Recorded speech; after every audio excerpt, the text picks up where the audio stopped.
budgeting. And like I said, you people who've been through this don't answer all the questions. Now we can discuss. First question is, when we talk about budgeting, what is it that preachers don't like to preach about? Giving. What? Giving. Giving? That's on the list. Contribute. What else? What? Marriage, divorce, marriage. Oh, because it's a specific doctrinal thing? Okay. That's not exactly on this list. Any others before we... Money matters. Money matters in general, and why? It's people's personal business. Well, that's one reason. Why is another reason? When people hear the preacher talking about giving and money, they're like, oh, he's just looking for a raise. That's one thing. Another way to ask the question is, what sermon do you not like to preach? Well, a lot of times the sermon we don't want to preach is the sermon where my own life is a mess. My own life, I don't deal with that well. I feel a little hypocritical to get up and preach on it when I haven't got it under control myself. Or, not that we've got everything under control, but you understand what I'm saying. Here's the list. Politics, 38%. Preachers don't want to preach on it. Homosexuality, 23%. That number's probably growing, which is sad. Abortion is on the list. Same-sex marriage, war, women's role in the church, doctrine of election, hell, which is amazing, and money. And of course, this is looking at Christendom, not just churches of Christ. But there's this list, and one of the things that preachers don't want to talk about is money. Now, I want to start in Scripture, 1 Timothy chapter 6. And I want to read this out of the New Century Translation because verse 6, it says it in a bit of a different way than we're used to hearing it, and I think it's thought-provoking. But 1 Timothy 6, beginning in verse 6, says, "Serving God does make us very rich if we're satisfied with what we have. We brought nothing into the world, so we can take nothing out of it. But if we have food and clothes, with these we will be satisfied. Those who want to become rich bring temptation to themselves and are caught in a trap. They want many foolish and harmful things that ruin and destroy people. The love of money causes all kinds of evil. Some people have left the faith because they wanted to get more money, but they caused themselves much sorrow." And so with that in mind, as we start thinking about this, I guess part of the thought process is it affects everybody in our culture, and it affects people who are in ministry sometimes, chasing the dollar and the trouble that it can bring. Now, what is our current reality today? Is money probably going to fall out of the sky into your life? This is yes, and this is no. And I see some no's. Okay. Anybody remember a guy named Ed McMahon? He's dead now. Anybody remember him? What was he famous for? Publishers Clearinghouse. That's where you're sitting there watching TV and Ed knocks on your door and he's like, "You've won the sweepstakes and your life has just completely changed." Have you all ever Googled lottery winners on the internet? Somebody tell me what you read about when you read about lottery winners. Money's gone after about 3 days. Or their demise. Yeah, and if you're online and you can't hear the responses, money's gone quickly and demise, and you'll read about prison and you'll read about murders within family and people going to jail. I mean, it's a train wreck most of the time. And so the idea is money doesn't solve the problems that people have. And obviously, you're probably not pursuing a career in ministry because financial freedom is your long-term goal. You care about souls and you care about helping people and all those sorts of things, and you're going to earn your living that way. But obviously, the drive is hopefully our desire to do evangelism. Here's the thing about money: were you born knowing how to handle money? And if not, when are you going to learn about that? Did you learn it in high school? Have you learned it in college to this point? Maybe some? How many college courses address specifically the handling of money? I've got an accounting degree, a business degree. You know how much time we spend on personal finance? 0 as best I remember.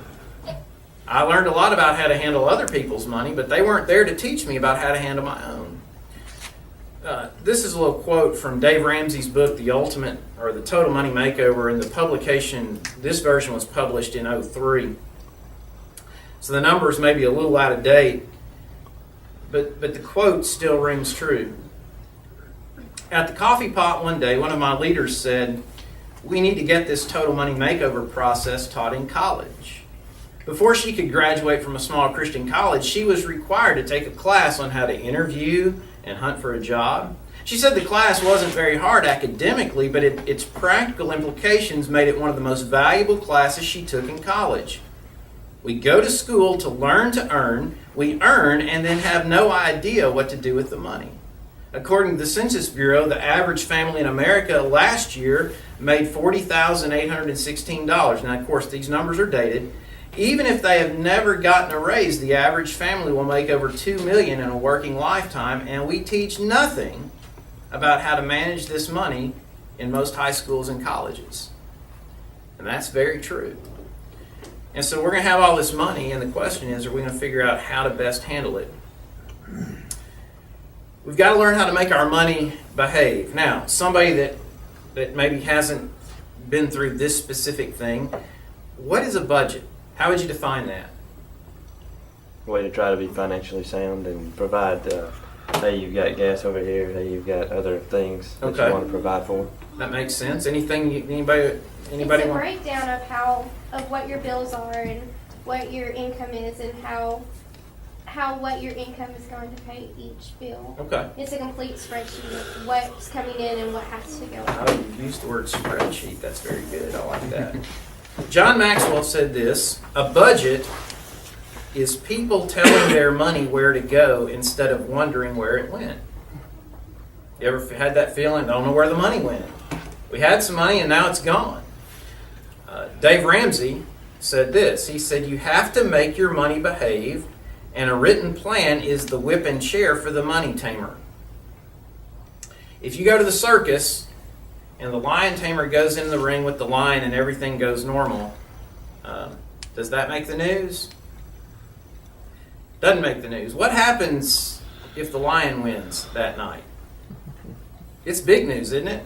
And see, that's what happens to people financially all the time. They go into the ring with their money and they have no plan for taming the money, and the money destroys them because the money ends up being the lion because there's no plan.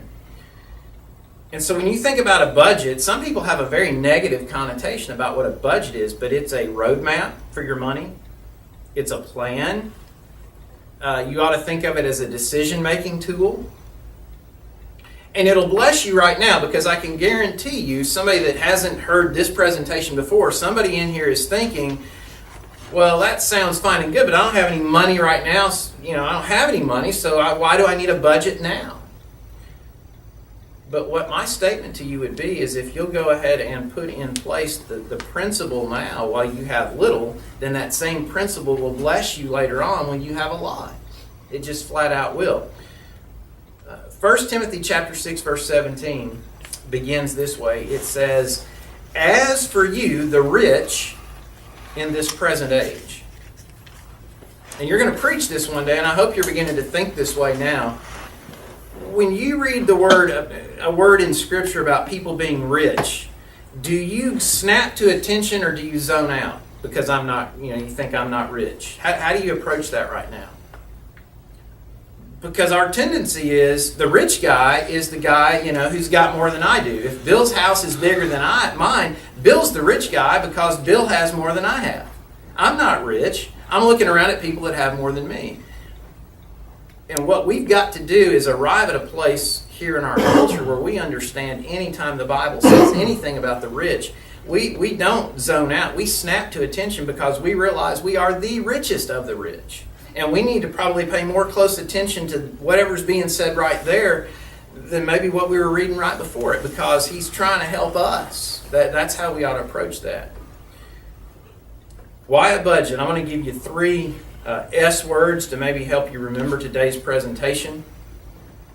The first of those is stress relief. Married people, or others that want to answer, what are 2 of the top two things that married people fight about? Money. Money and sex. Those are the two. Those are the big ones. And money is, huge stress when it's not handled properly. There's this huge sense of relief when you're controlling the money rather than allowing it to control you. And that a budget becomes this completely objective decision-making tool. In other words, if there's a budget in place and I want to go to a ball game and my wife over here, she's wanting to go buy something, what the budget is designed to do is it's not designed to let me get my way and her not get hers. It's this objective decision-making tool where together we look at that and we say, well, the budget is telling us that I can't go to the game and you can't go buy that. And it's not that we don't want each other to have what we want. The budget's told us what we can and what we can't do. It should just objectively help us make decisions. It's stress relief in knowing that you're prepared at least a little bit for the unexpected. Lori is in the back. She had the unexpected this morning. She had to go buy a battery for her car. And sometimes the battery for the car isn't, a $100 item. Sometimes the unexpected is the doctor bill or the whatever. See, but the budget should allow you to be putting some things away, maybe having sort of an emergency fund set up so that is the unexpected going to happen? Yes. So should you really think of it as the unexpected? No, you ought to think of it as it's the expected thing. I just don't know when it's going to happen and I don't know what it's going to be, but I'm expecting something to go wrong because things break and accidents happen. And so a budget should help me be somewhat prepared for those things that we call unexpected, but we really shouldn't. And then the budget's also a self-control tool. It's an assistant. It's the idea that, hey, I may want to go eat out 50 times this week, but the budget says no. I'm going to control myself because I realize that the money's just not there to do that this week. And when I do that, then the stress level should go down. So stress control is number one. Second, I want you to think about stewardship. That's the second S word. And there is this theme in the New Testament talking about the idea that we've been entrusted with some things, have we not? Been entrusted with the gospel, and we've got work to do. And the things that are yours, are they really yours? No, they're God's. There is the theme in the Bible that says, yeah, they're actually God's. Now, we're told in places that, yes, we can think of them as ours. We have control of them. Acts chapter 9, Ananias trying to deceive the church. And one of the things Peter says to Ananias is, you sold the property, and before you did anything with it, it was still under your control. It was yours to do with what you wanted. So we've got control of things, but there's also this idea that, hey, we're stewards. We're taking care of things that really don't belong to us. What about the people who are making it possible for you to be here in school? Because sometimes we don't like to think about that, but people who support the idea that the lights stay on, they're making it possible for you to be in school. You may have some churches that support you. You may have some individuals who write checks to make it possible for you to be here. But in other words, they're providing these funds. They're making this investment into you. And so there ought to be at least a little bit of a thought process that, hey, a lot of people care about the idea that I'm preparing for ministry. And so as I have money come through my account, how am I going to handle that? Because it's not just about me. It's about all these people who are making this investment in me. See, a budget should help us avoid wasting what really isn't ours to waste in the first place. And so think about stress control, think about stewardship on two different levels that pleases God. And then the third thing I want you to think about is strategy. And if Jim has been involved in Rusty in recruiting you, they've probably talked to you about your budget. But you need a budget. It gives you credibility when you're going in and you're talking maybe to some elders and you're saying, listen, I'm preparing myself for ministry. I'm going to school at a great place and I'm getting a great education. But right now, I just don't quite have the funds I need a little bit more money. And if Bill's an elder and I go in and I'm presenting to Bill, and Bill's question is going to be what? He's going to ask me, well, how much do you need? Isn't that a legitimate question? That's what an eldership's going to ask you. And if you say, well, I don't know, I just know I need more. Does that sound like somebody that eldership wants to help? No. But if you go in and you've got on paper, well, this is where I am right now. I've got X number of dollars coming in a month, and I've been through my expenses and I've whittled them down, and I know that this is what it's costing me and my family to live. And so based on what's coming in and what it takes to live, I know that I'm this many dollars short. Could you, as an eldership, do some part of that amount? Does that sound more credible? So you'll never get there without a budget. You got to have the budget in place. So the strategy, it gives you credibility. When you get done, or you may even start looking at jobs while you're here, a budget ought to be able to help you decide whether or not you can accept a job. You meet with a church, you love them, they love you, everything looks real good, and then you sit down and they're saying, well, we can pay you $35,000. And you've already done the numbers, and you know that it takes $45,000 at bare minimum to get by. What has your budget just told you about that job? Can't take it. Now, again, you're much more credible if you're talking with those church leaders, those elders, and you say, listen, I appreciate what you're offering, and I know you are probably doing the best you can do, but these are my numbers, and I love this church. I would love to work here, but this is bare minimum what it takes me to get by. I can't say yes to this. If they really love you, because sometimes one thing churches will do is they'll try to spend as little as possible. If they really love you, they may find the money you need. But they're much more apt to do that if you've got it in writing to explain you're not just asking for the world. There's a very legitimate reason why you're asking. But the budget takes the emotion out of a situation and saying, we would love to work with you, the numbers just won't allow it. And it sounds better to say no with facts in hand.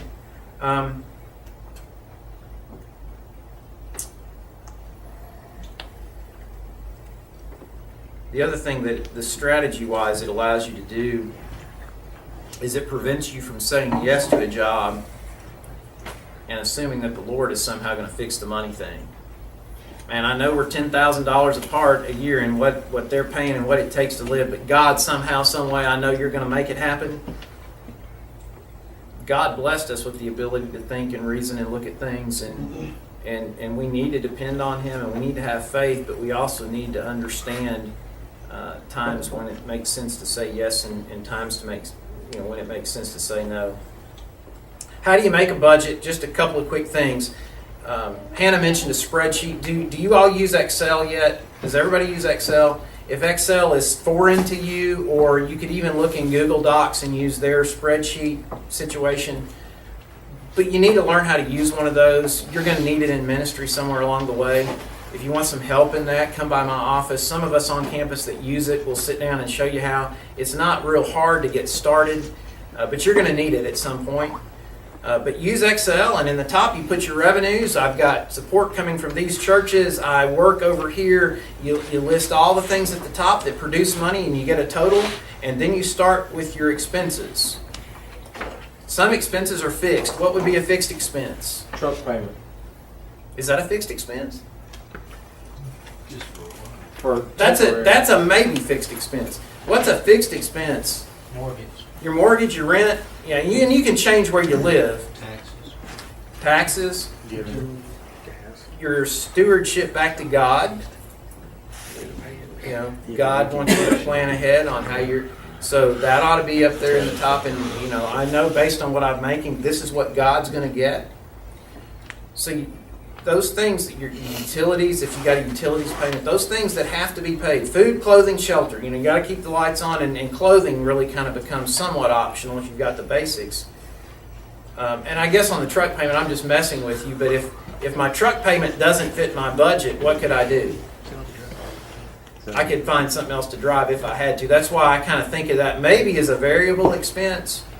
But if you're driving a long way to work, you've got to have something dependable. So it may well be a fixed expense for you. You may need an emergency category where each month I'm putting $100 over here in this emergency fund so that at some point I'm going to have at least $1,000 sitting there so that I know that if something breaks, I've got some money over here to deal with that.